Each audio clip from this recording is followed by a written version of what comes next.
Hello everyone, स्वागत है आप सबका हमारी इस नई वीडियो में जो है हमारी no nonsense current affair series की। आज की वीडियो बहुत ही ज्यादा इंपॉर्टेंट होने वाली है क्योंकि मैं आज आपको करवाने वाला हूँ 7 करंट अफेयर्स, जिसमें से 7 के 7 इंपॉर्टेंट है। लेकिन मैं गारंटी दे सकता हूँ, अगर आप यूपीएससी का कोई एग्जाम देते हैं, सीडीएस सीएपीएफ, जिसमें करंट अफेयर्स काफी पूछे जाते हैं, तो 7 में से 5 करंट अफेयर्स आपको सीधे सीधे सिर्फ आज में से मिलने वाले हैं। वो आप जैसे वीडियो देखोगे तो आपको पता लग जाएगा। तो बस यही रिक्वेस्ट है, अगर आपको वीडियो पसंद आए, मैं ये नहीं बोलता कि आप लाइक कर दीजिए, अगर आपको वीडियो पसंद आए तो इसे लाइक करें, लोगों के साथ में शेयर करिए ज्यादा से ज्यादा। चैनल को अब तक सब्सक्राइब नहीं किया तो सब्सक्राइब कर लीजिए, बेल आइकन दबा लीजिए, वीडियो के अपलोड होते ही आपको नोटिफिकेशन आ जाएगा। चलिए तो स्टार्ट करते हैं अपनी आज की वीडियो को।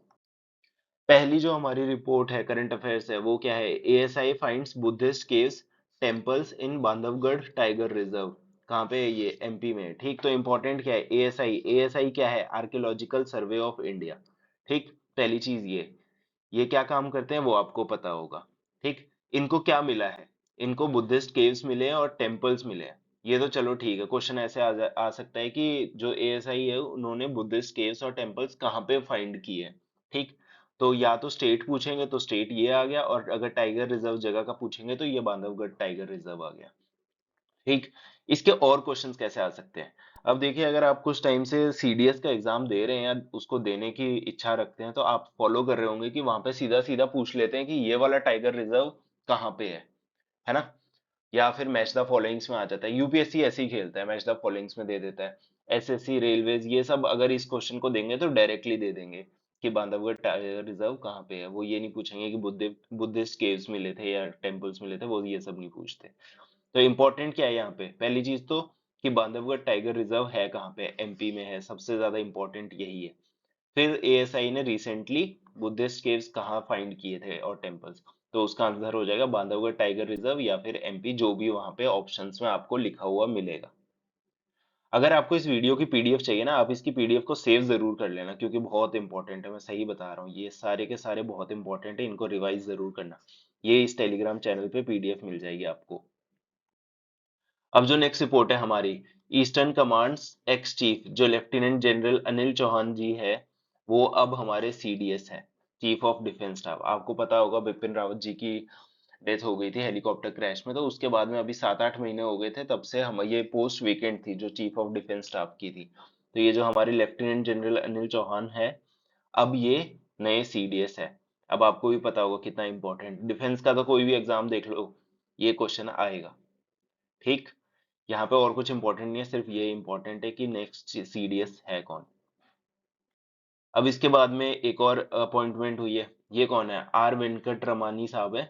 ये अपॉइंट किए गए हैं नए एजी। एजी मतलब अटॉर्नी जनरल।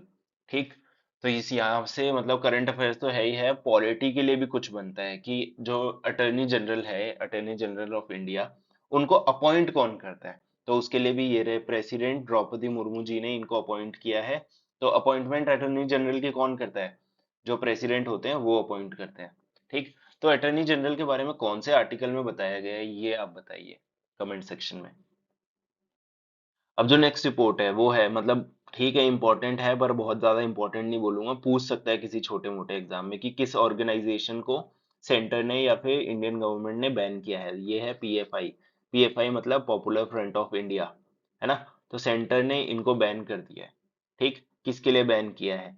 जो अनलॉफुल एक्टिविटीज प्रिवेंशन एक्ट है ना, यूएपीए कहते हैं जिसको, उसके अंडर इसको बैन किया है। किसको? पीएफआई को। और इनकी जो एक स्टूडेंट विंग है ना, कैंपस फ्रंट ऑफ इंडिया, इसको भी बैन कर दिया गया। मतलब 8 बॉडीज को टोटल किया है, लेकिन इंपॉर्टेंट क्या है? एक पीएफआई है और उसकी एक जो इंपॉर्टेंट है वो है कैंपस फ्रंट ऑफ इंडिया। अब जो नेक्स्ट है ये इंपॉर्टेंट है क्योंकि इतना बड़ा ऑनर अब तक इंडियन फुटबॉलर को नहीं मिला है किसी भी।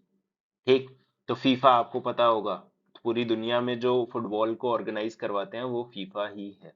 ठीक, तो फीफा ने ऑनर किया है किसको? सुनील छेत्री को। ठीक, इनके ऊपर एक सीरीज रिलीज की है इनकी लाइफ और करियर से रिलेटेड। ठीक, बहुत ही ज्यादा इंपॉर्टेंट है क्योंकि ये एक्टिव फुटबॉलर्स की लिस्ट में जिन्होंने सबसे ज्यादा इंटरनेशनल गोल्स किए हैं उसमें क्रिस्टियानो रोनाल्डो और लियोनेल मेसी के पीछे ही है। ठीक, इसलिए बहुत इंपॉर्टेंट रहता है ये। अब इसके बाद जो है ये बहुत इंपॉर्टेंट है क्योंकि गुजरात ने अब होस्ट करने वाले हैं किसको? नेशनल गेम्स को। ठीक, आज से नेशनल गेम्स स्टार्ट होने वाले हैं गुजरात में। नेशनल गेम्स कहाँ स्टार्ट होने वाले हैं? गुजरात में। ठीक, डायरेक्ट क्वेश्चन आ सकता है कि नेशनल गेम्स कहाँ होस्ट होने वाले हैं या फिर किसने होस्ट किया। ठीक, और ये कौन से नेशनल गेम्स है? ये 36 नेशनल गेम्स है। ठीक, इनको इनॉग्रेट कौन कर रहे हैं? हमारे मोदी जी कर रहे हैं, प्राइम मिनिस्टर जो है। कहाँ पे? उसी स्टेडियम में जो उनके नाम के ऊपर रखा गया है, नरेंद्र मोदी स्टेडियम। कहाँ पे है ये? गुजरात में। ठीक, एक और बहुत ही इंपॉर्टेंट न्यूज। सऊदी अरेबिया के जो पावरफुल क्राउन प्रिंस है, हम सब इनका नाम सुनते रहते हैं, मोहम्मद बिन सलमान। अब इनको कंट्री का प्राइम मिनिस्टर बना दिया गया है। तो ये हो सकता है कि क्वेश्चन ऐसे आ सकता है कि मोहम्मद बिन सलमान जो है वो कौन सी कंट्री के नए प्राइम मिनिस्टर बने। एक क्वेश्चन ये हो गया। या फिर इसको दूसरी तरह रिफ्रेज करके आ सकता है कि कौन सी, ये मतलब कि सऊदी अरेबिया के नए प्राइम मिनिस्टर का नाम क्या है? मोहम्मद बिन सलमान। ठीक, ये सारे के सारे मैं आपको बता रहा हूँ कि ये जो 7 करंट अफेयर्स है, इनमें से जो 5 है वो डायरेक्ट यूपीएससी के लिए इंपॉर्टेंट हो, तो आप समझ जाइए बाकी एग्जाम्स के लिए इंपॉर्टेंट कितने होंगे। तो बस यही था हमारा आज की वीडियो में। वीडियो पसंद आई तो लाइक करें। मिलते हैं अब अपनी अगली वीडियो में।